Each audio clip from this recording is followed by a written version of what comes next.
Reflections, springing into hope. Well, this morning I have a letter I wrote to you, and it goes like this. Dear church family, I'm writing this like a letter to you. It's going to be short. Maybe some of you are relieved. But one of the many things I have learned over the past few weeks is that online videos need to be short. Short rules the day. What a time it's been these past few weeks. The way the world was and the way our lives were seems like a world away, doesn't it? Although it's only been about a month. It's been an interesting time, to put it mildly, and I wonder how you're doing. I miss seeing you in person. Here we are 1 week after Easter Sunday, and when this all started to happen, it was hard for us to even imagine that it would last to Easter itself, this shelter in place, but it has, and here we are. There are so many things that we don't know going on in the world. We don't know how long it's going to last. We don't know what our lives will be like in the future, or what our world will be like.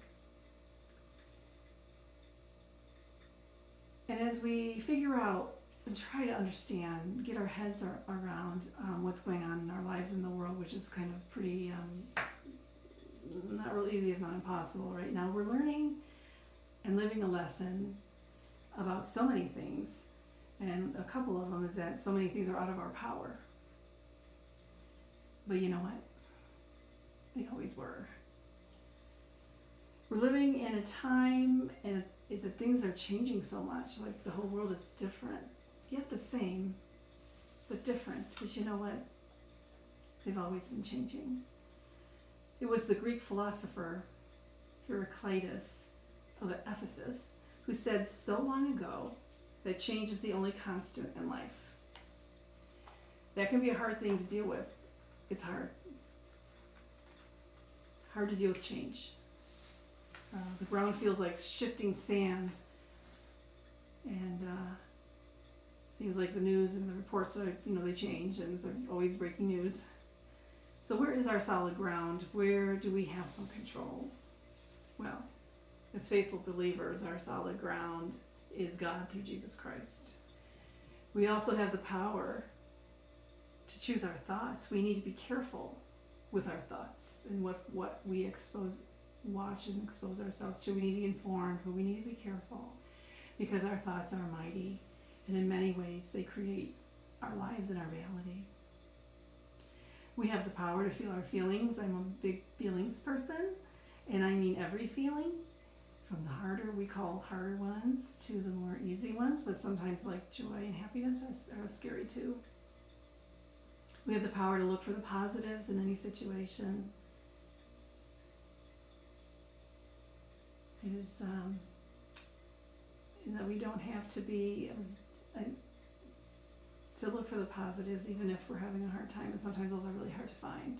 And if we don't find them, we have the power to not beat ourselves up, and we have the power to take care of ourselves and others. In all this, whatever's going on, and whatever's ever gone on in our lives, God is unchanging. Trust God. God is our solid ground, our solid rock on which we stand and center our lives. If we are wise, we do so. We also have the power of gratitude. Romanian-born American writer, professor, political activist, Nobel laureate, and Holocaust survivor, Elie Wiesel had this to say about gratitude. He's a very wise man. When a person doesn't have gratitude, something is missing in his or her humanity. A person can almost be defined by his or her attitude toward gratitude. End quote. Thankfulness or gratitude, that fuels joy. It fuels the joy, is the fuel for joy. And it's very powerful. And sometimes you can just think of one thing that you're thankful for. Or you can do that at night, 1 to 3 things. That can really turn things around. Doing a check-in here. Am I tired?